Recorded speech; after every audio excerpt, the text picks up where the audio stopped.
I like asking you this because I feel like I'm going to get an unemotional, honest answer. Mm-hmm.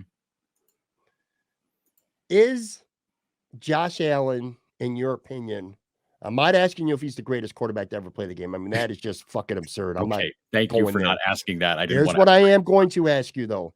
Is Josh Allen the most physically gifted quarterback that you've ever seen in this league? And I'm not, again, is he the best right now anyway? Absolutely not. He's got a lot to do and a long way to go before he can be in that conversation. But I'm talking about the physicality, the Mm-hmm. skills, the tool set on a quarterback, and different eras. And you talked about this just a short Yep. time ago. Football was different back then. There's Mm-hmm. no, of course. But when you could compare other guys to their guys during that time, you could talk about now, but just Mm-hmm.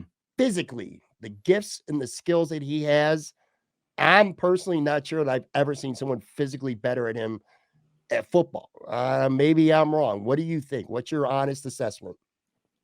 When I think of him now, I mean, obviously think Mahomes, so that's put a pass on that one. Like they're in the same company, so I skip over that. Going back in time, he makes me think a lot of Michael Vick, and that's strictly on field. That's none of the off field I know what you're saying. crap. Like just that dude was a bad dude off the field. Okay, like he was a bad guy. But football wise, that guy changed the game big time. I mean, Mhm. all the running, he could throw it 70 yards in the air. Like he Yep. could do all that stuff. He was a freak. Like he was a video game player in real life. The other guy that was like that makes me think of Allen is Randall Cunningham. Because Cunningham at his peak, holy Jesus, that nobody had the tool set he did back then. And the stuff he did drove teams, not like he'd start running and you're like, well, quarterbacks don't run. All the quarterbacks are basically icebergs that can throw. Not him. He could still throw it deep. But then he could run too. Even after he was injured, when he played for Minnesota, he was still like he I don't know, maybe his arm got strong or something, but he was able to really throw the ball deep and accurate. I mean, it helps to have Chris Carter be one of your wideouts. Like that's a big deal too. But those are the guys that I think of most. Because I think if you could take those guys and put them in this era now, they would be right in the same conversation with Allen, with Mahomes, because they're that good. Let me say this. I think the Michael Vick comparison specifically is a great one. Mm-hmm. And I'm really glad you didn't say Cam Newton because I know that's the one that everybody compares him to. Look, Cam Newton had a lot of skills, the size, he can run, do a lot of things. But one thing Cam Newton never did is throw a football like Josh Allen, and not even on the same planet. Michael Vick is a completely different type of player. Smaller. Mm-hmm. We're not talking height, but you're talking about the ability to throw the football and the ability to run with the football. Mm-hmm. He changed the game, to your point. Like Michael Vick transcended the quarterback position the way a lot of guys play it. Mm-hmm. I think Josh Allen is at that level right now. And again, except for Mahomes physically, I don't think there's anyone in this league that can touch it. Josh has, again, he doesn't have Michael Vick's speed or anything like that, but he was for Allen because he's 6'5". Like that's the big difference. Like Vick was a wiry, strong guy. Like Vick was very strong. I mean, we talked to him when he backed up in Pittsburgh, like for some preseason game in Buffalo. And like, I was signed to do the Steelers room and Vic's there. And I'm kind of like, oh, this is weird. I don't want to talk to this guy, but like talk to him about football. Like dude knows the game. And like, he was smart about it. It was cool. But like Allen, I mean, I'm 6'2", 6'3". So a guy like I've seen Allen at Sabres games, every now and again, like he comes down and says hi in the room, whatever. And like I see him and I'm like, holy Jesus, this guy plays quarterback. Okay.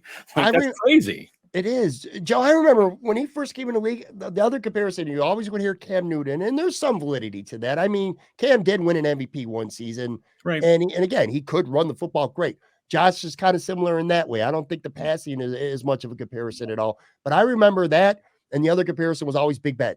Josh is a big body that could extend plays. We had no idea what we were getting with his legs when he got into the league. You and I are more mobile than Ben Roethlisberger ever was. Okay? Well, but that's the comparison. He was but Josh Allen wasn't running. He wasn't hurdling people in college. You know what I'm saying? He wasn't. My question is, why did the coach have him doing that? I don't know. He had these skills. Like, I mean, That's what I get, like, going back to, like, the scouting reports before the draft. Literally nobody talked about his running. Nobody talked that, like, he's a guy that could be elusive, could run the ball. Nobody talked about that. It was always the arm. He's got the big arm.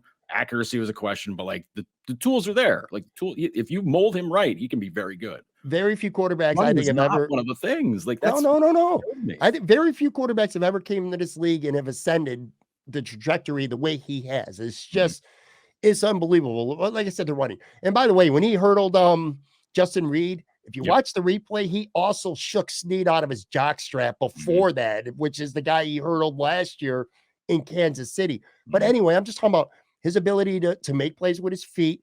His arm strength is as good as any.